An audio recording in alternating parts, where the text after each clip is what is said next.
Kemudian di sini nih ada nasihat Jibril nih, nasihat Jibril kepada Rasulullah SAW. Aduh di surat naon teh sudah sebetulnya di surat juz amanya sudah agak lama di surat apa agak pendek kalau nggak salah suratnya. Ini yang nasihat Jibrilnya mengatakan menasihati kepada Rasulullah. Ismashi ta fa innaka mayyitun. Kalau nggak salah di surat At-Takasur, kalau nggak salahnya udah agak lama sih ya. Ismashi ta fa innaha mayyitun. Hiduplah, silahkan artinya nih ya, silahkan hidup sesuka kamu, mau bagaimana, mau dengan cara apa kamu hidup, tapi ingat bahwa kamu akan mati. Kemudian ahbib itu ahbib masyita fa innaka fariku. Cintailah apapun, siapapun yang kamu sukai, kamu cintai, kamu inginkan, tapi ingat bahwa kamu akan berpisah. Artinya menyukai, mencintai apapun lah, mungkin kalau bukan manusia mah, atau mencintai siapapun, ya ingatlah bahwa, tapi ingat bahwa kamu pasti berpisah. Kemudian satu lagi, kalau nggak salah mah if'al masyita fa in lam tastahyi, gitu, lakukan apapun yang kamu mau jika kamu tidak punya malu. Nah itu kemudian dinasihatkan gitunya ismasyi fa in lam tastahyi fa fa'al masyita gitu kalau redaksi dari Rasulullah. In lam tastahyi fa'mal masyita, jika kamu sudah tidak punya malu, bebas lakukan apapun yang kamu mau. Geus teu era mah. Tah kitu pun geus teu era mah. Kalau kamu tidak malu, silakan bebas lakukan apapun yang kamu mau. Nah, di mana Rasulullah SAW kan sudah menyebutkan al-haya'u minal iman. Ya, rasa malu itu bagian dari iman. Kalau orang yang lakukan apapun yang kamu mau, jika kamu tidak punya malu, nah artinya ya geus teu iman mah bebas lah kumaha maneh. Iman henteu itu. Atau kan maknanya menjadi kalau ada orang Islam, biar bagaimanapun, kalau orang Islam itu punya iman, makanya jadi orang Islam. Karena kalau yang tidak ada iman sama sekali di dalam hatinya, kafir, namanya bukan Islam. Kalau orang Islam pastilah punya iman. Nah hanya kalau orang Islam yang kena oleh hadis tersebut, orang Islam yang seperti apa? Ketika melakukan apapun, dia itu sudah tidak punya rasa malu. Prinsipnya teh orang, berarti imannya yang bermasalah kalau demikian. Apabila tapi tolok ukurnya jangan tolok ukur naluri atau apanya, naluri bawaan, karena sebagai manusia tanpa agama pun itu bagian dari yang namanya manusia punya rasa malu. Yang namanya manusia itu pasti punya rasa malu, itu bagian dari yang namanya manusia. Tapi kemudian kan al-haya'u, rasa malu ini oleh Allah dimasukkan menjadi bagian dari iman. Artinya untuk orang Islam itu setelah Allah masukkannya menjadi bagian dari iman, tidak bisa dipisahkan antara rasa malu yang ada di dalam dirinya dengan kadar keimanannya. Itu nggak bisa dipisahkan. Jadi malu dan tidak malunya itu terkait itu dengan agama, bukan dengan naluri. Ya misalnya kan ini nih diantaranya ini jadi agak melebar kemana-mana, itu meluber kemana-mana melebar tuh. Diantaranya yang ini ciri kiamat. Ya, ciri kiamat. Rasulullah menyebutnya ciri kiamat sih, karena padahal kiamat kan dibagi menjadi 3. Ada kiamat sugro, ada kiamat wusto, ada kiamat kubro.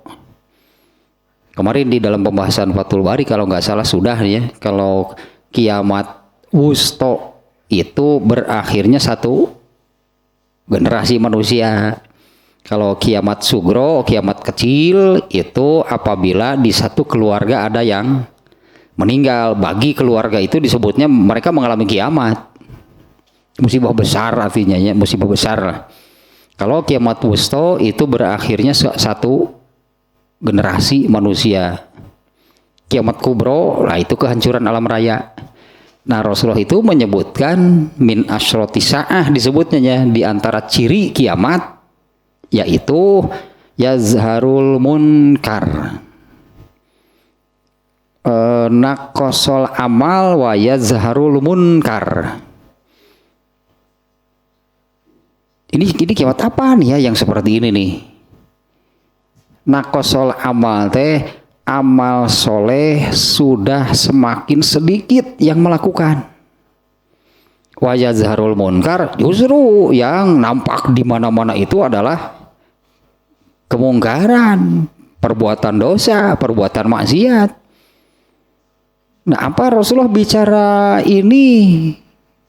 Bicara seperti ini, Rasulullah bersabda seperti ini hanya tertuju kepada orang kafir? Mana ada orang kafir beramal soleh? Kemudian apa yang melakukan kemungkaran itu hanya orang kafir? Seorang kafir itu kudu diomongkeun dalam masalah ini, justru yang amal soleh semakin sedikit yang melakukan. Nah artinya yang biasa melakukannya siapa? Ya orang Islam kan yang beramal soleh, orang kafir gak pernah ada yang beramal soleh. Kemudian wa yazharul munkar, justru sebaliknya yang nampak itu yaitu kemungkaran, pelanggaran, perbuatan dosa, maksiat, itulah apapun namanya. Ini juga ditujukan kepada orang Islam. Artinya dengan kata-kata tersebut nampak nemrak cek bahasa Sunda nama. Di sini menunjukkan bahwa orang Islam itu dalam situasi seperti ini ya, ketika mereka melakukan kemungkaran, perbuatan dosa, sudah tidak ada rasa malu, artinya dilihat orang lain pun kalem weh. Slow, kenapa? Apa sararea kieu kalem atuh da sararea ge kieu. Itu kan menunjukkan kenapa tidak malu. Itu padahal yang dilakukannya itu adalah kemungkaran, perbuatan dosa. Iman bermasalah, berarti kalau melakukan kemungkaran itu sudah tidak ada rasa malu. Iman yang bermasalah kalau demikian. Ya, iman yang bermasalah, imannya rendah, imannya tipis, imannya pingsan, gitulah dugaannya. Imannya pingsan, bukannya hidup, kan iman harus hidup. Ya pingsan disebut pingsan, kenapa? Enggak dikatakan mati. Kalau mati mau jadi kafir, murtad, keluar dari Islam, jadi kafir, keimanannya mati, berarti hilang keimanannya mati. Pingsan dia pada araya tuh ngen ayo pingsan teh apa dina hirup lagi sih paeh. Ya kan orang yang pingsan itu kan hidup tapi seperti yang mati. Kan yang mau dioperasi, mau dibedah, mau dibelek juga kan dibius supaya pingsan. Kalau sudah pingsan nggak terasa dibelek, dibelah, dibedah. Seperti yang mati itu ya. Nah imannya pingsan, teh menghidupkan yang pingsan teh artinya jaga jangan sampai pingsan. Iman itu justru kan harus hidup. Dengan hadis ini kan halawatul iman. Halawah itu kan manisnya buah.